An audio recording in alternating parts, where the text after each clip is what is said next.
Hello friends, कैसे हो आप सब। तो आज हम बात करेंगे यूनिट नंबर 3 के बारे में। यूनिट नंबर 3 यानी कि चैप्टर नंबर 3 के बारे में, जिसका नाम है भारतीय लोकतंत्र की कहानियाँ। तो यहाँ पे लोकतंत्र की कहानियों से इनका मतलब है कि लोकतंत्र ने किस तरीके से समाज जो है हमारा भारत का, उसमें समानता लाने की कोशिश की है। ठीक है, चाहे वो महिलाओं के साथ हो, चाहे वो निम्न जाति के लोग जो हैं जिनको हम दलित कहते हैं, उनके साथ जो भेदभाव होते थे उनको ठीक करने में कैसे योगदान दिया। ठीक है, जो संघर्ष थे इन लोगों के बीच में उनको कैसे ख़त्म किया, इसके बारे में ये आपका चैप्टर होने वाला है।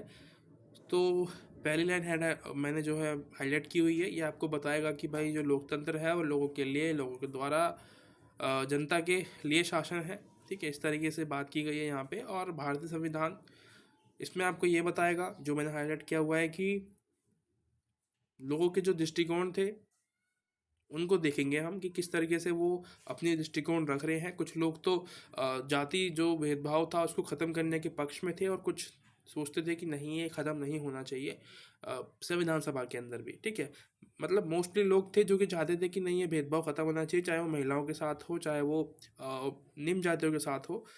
नहीं होना चाहिए हमारे समाज में। अगर हमको तरक्की करनी है, अगर हमको आगे बढ़ना है, तो इन सब कुरीतियों से आगे निकलना पड़ेगा। उसी तरीके से आपका आता भारतीय संविधान। यहाँ पे आपको लोकतंत्र केंद्र मूल्यों के बारे में पता चलेगा जो भारत के हैं। ठीक है, तो यहाँ पे थोड़ी बहुत चीज़ें लिखी हुई हैं लोकतंत्र के केंद्र मूल्यों के बारे में। ये बताएगा आपको कि जो कराची अधिवेशन हुआ था, अगर आपने पॉलिटी पढ़ी होगी अच्छे तरीके से तो आपको याद होगा, उसमें काफ़ी सारी बातें की गई थी, जिसमें कि लोगों को समान अधिकार देने का वादा किया गया था कि भाई जो भी मतलब कि होने वाला है, क्योंकि ये कराची अधिवेशन 1931 में हो गया था, जैसे कि आप देख ही रहे हो, मैंने हाईलाइट किया हुआ है। 1931 में हो गया था, इसका मतलब स्वतंत्रता से पहले ही हो गया था ये सब काम। तो उसमें हमने मतलब कि बातचीत की थी आपस में बैठ के, उसमें अंग्रेज लोग भी थे साथ में। ठीक है, जिसमें कि हमने देखा था कि भाई चाहे वो कोई भी हो, बेशक कोई भी जाति का हो, कोई भी लिंग का हो, डजेंट मैटर, हमें सबको समान अधिकार देना है। कोई भी व्यक्ति कहीं भी जा सकता है, ठीक है, कहीं भी रह सकता है, कोई भी धार्मिक जो आस्था है उसकी अपनी रख सकता है, उसको पूरा मौका दिया जाएगा कि वो उसको कायम रखे। ठीक है, तो ये सब बातें इसमें की गई थी, जो कि आगे मैं आपको दिखाऊंगा। ठीक है, यही हमारा कराची अधिवेशन था, जिसमें कि बातें शुरू हुई हैं यहाँ से। ठीक है, जो कहानियाँ आपको बता रहा है वो यहीं से शुरू हुई हैं। तो ये कराची अधिवेशन है, इसमें बातें बहुत सारी लिखी हुई हैं, मैं आपको दिखा देता हूँ। जैसे कि ये है अधिव्यक्ति, मिटा देता हूँ मैं इसको पहले। तो सबसे पहला आप देखोगे, ये आपको बताएगा कि अभिव्यक्ति जो है, अभिव्यक्ति की स्वतंत्रता दी गई लोगों को, कि भाई वो अपनी जो भी मतलब कि उनके विचार हैं वो दिखा सकते हैं, प्रकट कर सकते हैं। ठीक है, उनकी भी कुछ अपनी सोच होगी, उसको हम पूरी तरीके से मानेंगे। ठीक है, अगर वो अच्छी हुई तो ठीक है, अगर वो देश के खिलाफ है, किसी समाज के खिलाफ है, धर्म के खिलाफ है तो नहीं। ठीक है, अभिव्यक्ति की स्वतंत्रता। उसके बाद संगठन और जो सभाएं हैं उनको स्वतंत्र कर दिया गया है, कि भाई जो भी लोग संगठन बनाना चाहे तो बना सकते हैं। आप यूनियन देखते हो कि भाई जो है एम्प्लॉयज़ जो होते हैं अपना संगठन वहाँ बना लेते हैं, जिनको हम कर्मचारी कहते हैं। ठीक है, बहुत सारे लोग हैं वहाँ पे, आपको संगठन देखने को मिलते हैं। उसी तरीके से सभा होती है, आप सभा कर सकते हो। ठीक है, अपनी जो बातें हैं रख सकते हो लोगों के सामने, कोई आपको रोकने वाला नहीं है। ठीक है, पर कानूनी तौर पे वो लीगल होना चाहिए जो बातें आप कह रहे हो। राइट, अगर वो किसी के खिलाफ है तो वो गलत है, वो आपको मतलब कि जेल जाने वाला काम हो जाएगा आपके लिए, वो नहीं करना है। ठीक है, मतलब उसमें भी शर्तें हैं, ऐसा नहीं है कि मतलब आप जो मर्जी कह दो, जो मर्जी सुन लो, शर्तें हैं हर चीज़ के ऊपर। और उसके बाद धार्मिक स्वतंत्रता, यानी कि आपको कोई भी धर्म अपनाने का अधिकार है, आप कुछ भी धर्म अपना सकते हो, कोई भी धर्म के साथ आप जा सकते हो। ठीक है, आपकी मर्जी है। सभी सांस्कृतिक और भाषाओं की सुरक्षा की जाएगी। जो भी संस्कृति है भारत में, चाहे वो अन्य पिछड़े वर्ग क्यों ना हो, जनजाति क्यों ना हो, सबकी जो संस्कृति है उसका आदर किया जाएगा, उसको बचाने की कोशिश की जाएगी। इसीलिए भारत का संविधान है, उसमें लिखा हुआ है, मे बी आर्टिकल नंबर 13 और 14 में, या 21 और 22 के आसपास, मैंने आपको लास्ट वीडियो में बताया था, मैं भूल गया हूँ अभी। जिसको याद है मुझे बताना कमेंट करके। तो वहाँ पे लिखा हुआ था कि आपको धार्मिक जो भी स्थान होते हैं वो बनाने का अधिकार है, आप मंदिर बना सकते हो अपने। ठीक है, हिंदुओं को छोड़ के मुसलमान है, सिख है, ईसाई है, जैन है, जिनकी संख्या कम है, उनको लोगों को पूरा अधिकार दिया गया है कि वो अपने बच्चों को पढ़ाएं। ठीक है, स्कूल खोल सकते हैं धार्मिक अपने हिसाब से, सिख के स्कूल देखे होंगे आपने, मुसलमानों के स्कूल देखे होंगे, वहाँ पे बच्चे पढ़ते हैं। ठीक है, ज्ञान प्राप्त करते हैं, वो आपको करने का अधिकार है। ऐसे यहाँ पे जो है लगभग 30 बातें यहाँ पे आपको दी गई बता रखी है, तो उसी के बारे में आप पढ़ सकते हो। इतनी मुश्किल लैंग्वेज नहीं है, ये आसान सी बात है यहाँ पे। ये वही बातें हैं जो आपने पहले भी पढ़ रखी है, ठीक है, कोई नई चीज़ नहीं है इसके अंदर, कोई तोप नहीं है। उसके बाद संविधान सभा का वाद विवाद एक इतिहास है। यहाँ पे आपको देखने को मिलता है कि भाई, मैं मिटा देता हूँ पहले, 1 मिनट। हाँ, 1939 में हरिजन नामक पत्र में गांधी जी ने एक लेखन लिखा, ठीक है, उसका नाम था द ओनली वे, जिसमें उन्होंने कहा संविधान सभा अकेले ही जनता की इच्छा का प्रतिनिधित्व करने वाली एक पूर्ण सत्य और स्वदेशी संविधान का निर्माण करती है, जो महिलाओं पुरुषों दोनों के लिए भेदभाव रहित वयस्क मताधिकार का अधिकार पर धारित आधारित है, ठीक है। यानी कि बात सीधी सी है, जो आप मत देते हो यानी कि जो वोट डालते हो, उसका जो अधिकार है वो सबको है, पुरुष भी महिलाओं को भी है, और उसके अलावा कोई भी जाति का हो उसको भी वो अधिकार मिले जाएगा, ठीक है, दिया जाएगा। ये जो है वाद विवाद इसके अंदर आपको देखने को मिलता है। कोई ज़्यादा खास बात नहीं है यहाँ से, मुझे नहीं लगता कि इतना अच्छा पेपर बनेगा, इसमें से सवाल इतने अच्छे बन पाएंगे। एक एक दो दो नंबर में शायद बन जाए। आपको ये पूछ लेगा कि कराची अधिवेशन क्या होता है, क्यों हुआ, कहाँ हुआ, कब हुआ, ये आपको याद रखना होगा। ये आप इसमें शायद ना भी पूछे, ये पूछेंगे कि कराची अधिवेशन का उद्देश्य क्या था, या फिर कराची अधिवेशन में जो बातें कही गई हैं उनके बारे में बताइए। तो वो वाला सवाल आपका आ सकता है लगभग 4 से 5 नंबर में, जो आपका मैक्सिमम पेपर होता है ना जिस नंबर का, उसमें आ सकता है, क्योंकि बहुत सारी बातें लिखी गई हैं उसके अंदर। तो आपको लगभग 5 से 7 बातें याद रख लेना, काम हो जाएगा, ठीक है।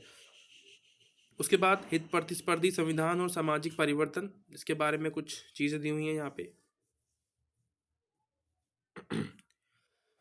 पढ़ते थोड़ा सा।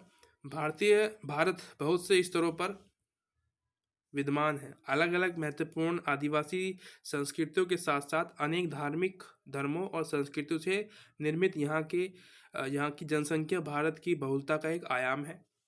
तो क्या कह रहा है, जो जनसंख्या है हमारे भारत की, ये आप भारत का जो है बहुलता है, आयाम है, ये एक तरीके से वैल्यू ऐड करता है हमारे भारत को, क्योंकि जनसंख्या बहुत ज़्यादा है। उसमें जनसंख्या के अलावा धर्म लोग बहुत सारे हैं आपके देखने को मिलेंगे, संस्कृति बहुत सारी देखने को मिलेंगी, ठीक है। तो ये हमारी एक पहचान है, हम यहाँ पे बहुत सारी भाषाओं का इस्तेमाल करते हैं, ठीक है।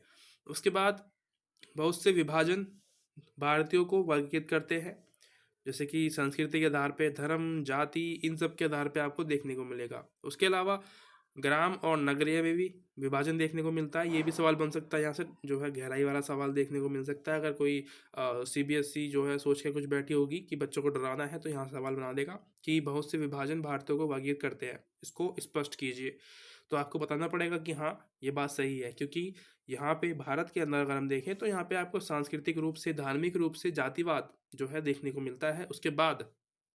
उसके बाद भी चीज़ें हैं, जैसे कि गांव और शहरों के हिसाब से वहाँ पे वर्गीकरण होता है कि भाई ये लोग गांव में रहते हैं, ये लोग शहरों में रहते हैं, इनकी जो दिनचर्या है ये अलग है शहरों के लोगों की, गांव के लोगों की दिनचर्या अलग है। शहर के लोग खेती बाड़ी नहीं करते हैं, वो उद्योग करते हैं, बिजनेस करते हैं, व्यापार करते हैं, ये सब काम करते हैं, ठीक है। और धनी और निर्धन यानी कि वर्गों के आधार पे, क्लास जो हो, जिसको आप क्लास बोलते हो, गरीब और अमीर, इनके आधार पे भी जो है किया जाता है। उसके अलावा साक्षर, निरक्षर, यानी कि इसको कहते हैं हम एजुकेटेड और अनएजुकेटेड, ठीक है। तो यहाँ पे बहुत सारे वर्गीकरण देखने को आपको मिलते हैं, सांस्कृतिक, धार्मिक, जाति के आधार पे, 3 तो ये हो गया। उसके अलावा गांव और शहर, उसके अलावा धनी और निर्धन, उसके अलावा साक्षर और निरक्षर, यानी कि एजुकेटेड जो होते हैं, पढ़े लिखे, और अनपढ़, इनके बीच में आपको जो है वर्गीकरण देखने को मिलता है। इसको हम कहते हैं सामाजिक वर्गीकरण। ये भी पूछ सकते डायरेक्ट, ये भाई सामाजिक वर्गीकरण क्या होता है बताइए, राइट। ये हमारा संविधान में भी आपको देखने को मिलता है, इसलिए ये संविधान आगे जोड़ दिया है, इससे हमें डरना नहीं है। हमें पूछे सामाजिक वर्गीकरण क्या होता है, सीधा आप बता दो जो मैंने आपको बताया है, ठीक है, आंसर लिख दो, बस कुछ भी नहीं सोचना उसके बारे में। संवैधानिक मानदंड और सामाजिक न्याय सशक्तता की व्याख्या, जो मैं हाईलाइट कर रखा है मैंने वही पढ़ूंगा, ठीक है, उसी में ही आपका काम हो जाएगा। मेन चीज़ें क्या है, कॉन्सेप्ट समझना, ठीक है।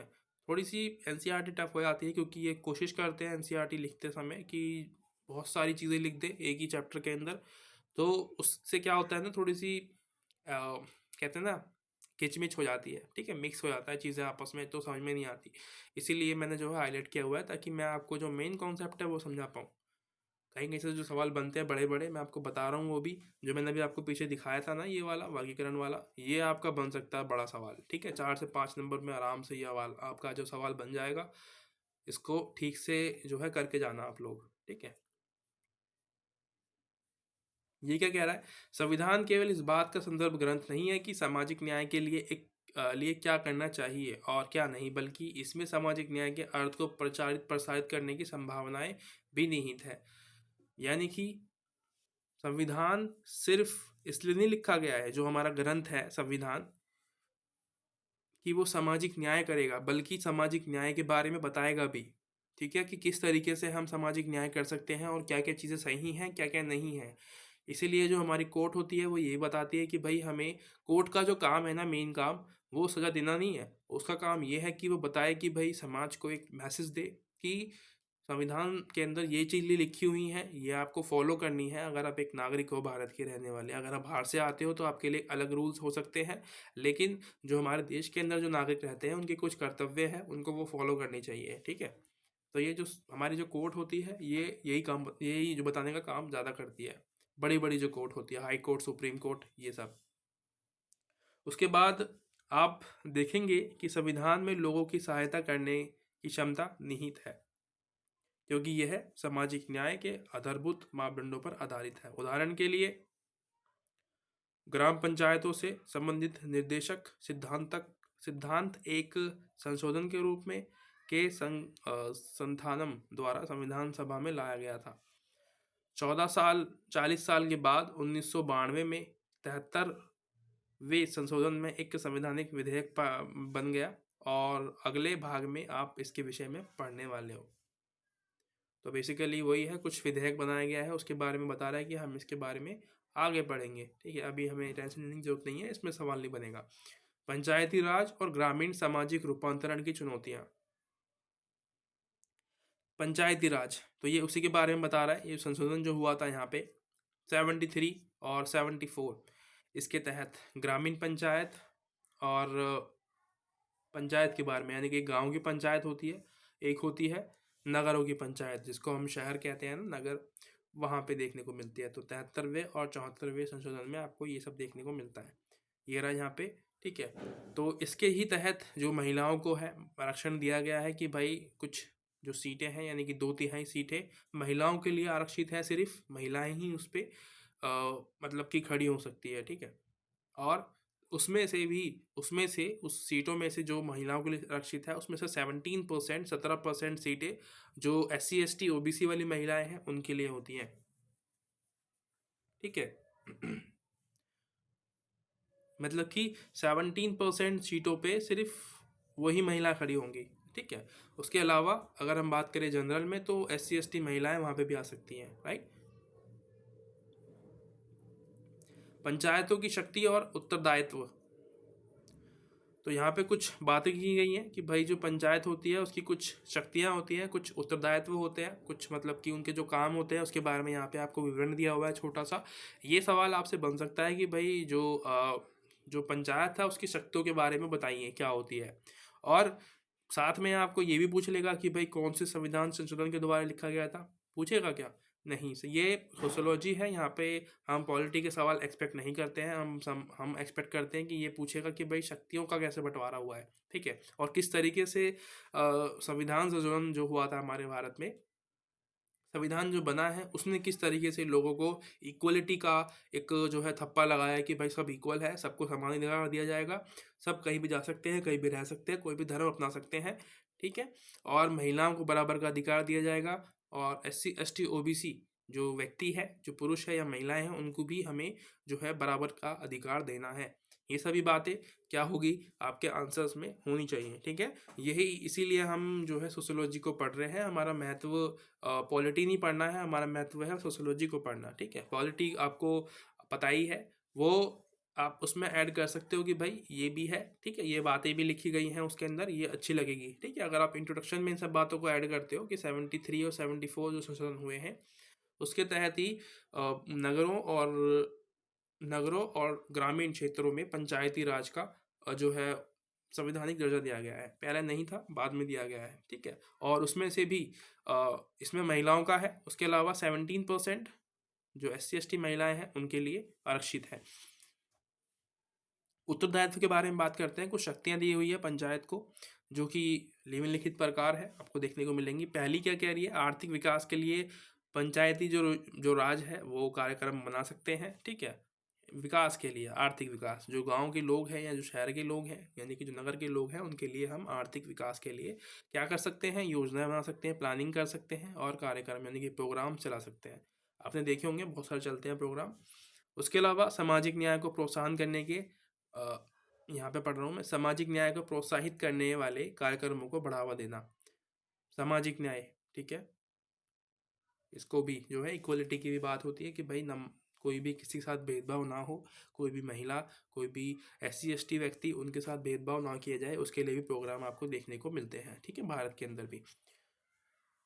शुल्क, यात्री कर, जुर्माना, अन्य ये सभी जो है, जो पंचायत है वो इकट्ठा कर सकती है, ठीक है, अपने क्षेत्र के अंदर अंदर।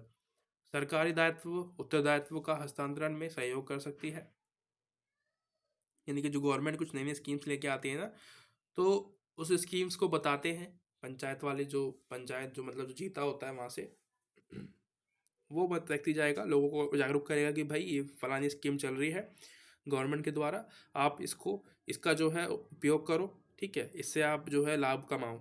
इस तरीके से जो है वो आपको बताता है इन सब चीज़ों के बारे में। ये भी एक आपको देखने को मिलता है, राइट। उसके बाद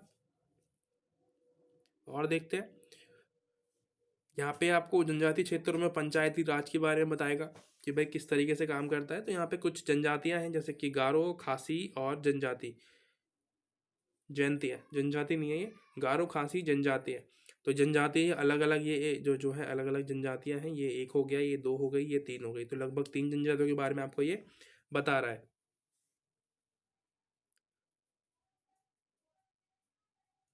ठीक है जी। ये बता रहा है कि ये तीनों जो जनजातियां हैं, इन तीनों की ही आदिवासी जातियों की सैकड़ों साल पुरानी अपनी राजनीतिक संस्थाएं रही हैं, ठीक है, संस्थाएं, जैसे कि सरकारी संस्थाएं होती हैं वैसे ही इनकी भी संस्थाएं रही हैं। उदाहरण के लिए खासियों की पारंपरिक राजनीतिक प्रणाली में प्रत्येक वंश की अपनी परिषद होती थी, जिसे दरबार कूर कहा जाता था, ठीक है। यहाँ से सवाल बन सकता है आपका, दरबार कूर क्या होता है, ये आपको पता होना चाहिए। दरबार कूर मैंने बता दिया कि भाई जो ये खासी जाति है, खासी, ठीक है, खासी, खारो खासी जनजाति, ठीक है। तो ये जो खासी जनजातियां हैं जिनके बारे में हम बात कर रहे हैं, इसने इसकी एक संस्था थी, ठीक है, राजनीतिक संस्था थी, जो कि वंश पर आधारित थी, यानी कि अगर मैं मर गया हूँ तो मेरे जो बच्चे होंगे वो उसको संभालेंगे, तो इस तरीके से काम करता था। उसको बोलते थे दरबार कुर, ठीक है। सवाल बन जाएगा दरबार कुर वो क्या होता है, एक नंबर में, 2 नंबर में, तो आपको बता देना है, ठीक है। और ये जो क्या काम होता था इसमें, जो भी ये एक तरीके से गवर्नेंस थी, सरकार थी यहाँ पे, ये सभी जो थी, ये एक मुखिया होता था इनका, उन्हीं के आधार पे ये उन्हीं की निर्देशकों पे काम करती थी। हमारा तो संविधान है, हम संविधान के अकॉर्डिंग काम करते हैं, लेकिन यहाँ पे एक मुखिया होता है, उसके अकॉर्डिंग ये लोग काम करते हैं, उसी को कहते हैं दरबार कूर, ठीक है जी।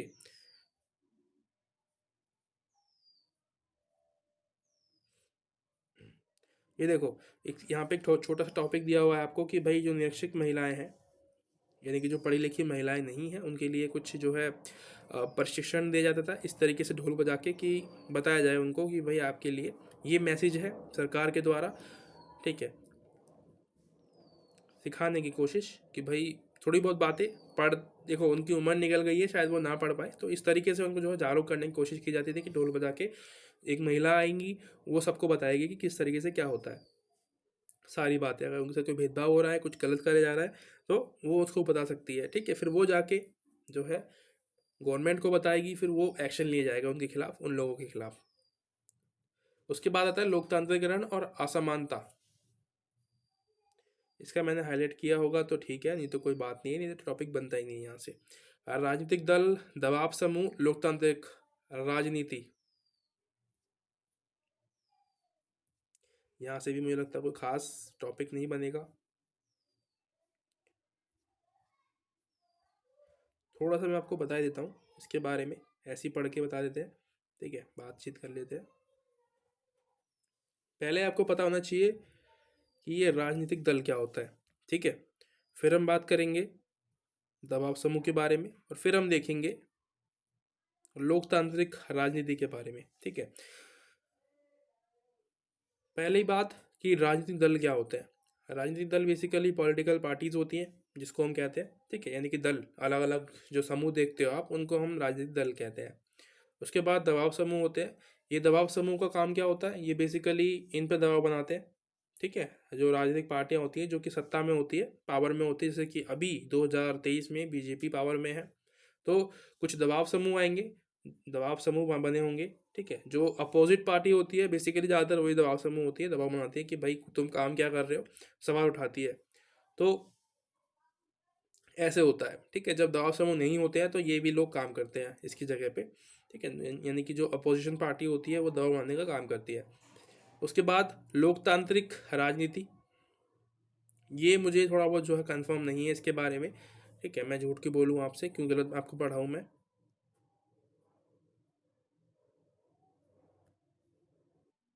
हाँ, तो अभी भी मैंने सर्च किया इंटरनेट पे तो मुझे मिला कि लोकतांत्रिक जो राजनीति होती है वो ऐसी राजनीति होती है जिसमें कि जनता अपना वोट दे के, मत दे के अपने प्रतिनिधित्व को चुनती है, यानी कि जो लीडर होता है उसको चुनती है, वो लीडर उस उनके लिए काम करता है, ठीक है। उसी को कहते हैं लोकतांत्रिक राजनीति, यानी कि जो लोगों के द्वारा चुना गया लोग व्यक्ति होता है वही राजनीति करता है, ठीक है। वही जो है चीज़ों को करता है, जो भी काम होते हैं उस क्षेत्र में वो करवाता है, उसी को कहते हैं लोकतांत्रिक राजनीति, ठीक है। तो इसको आप सही मान सकते हो जो मैंने आपको बताया अभी, क्योंकि मैंने ये आपको ऐसे ही नहीं बता दिया हवा में, सर्च किया है उसके अकॉर्डिंग बता रहा हूँ।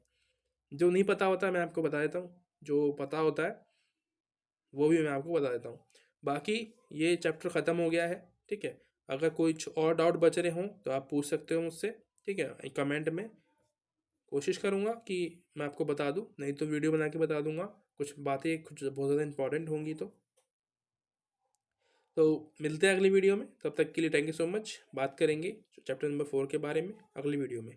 Bye bye.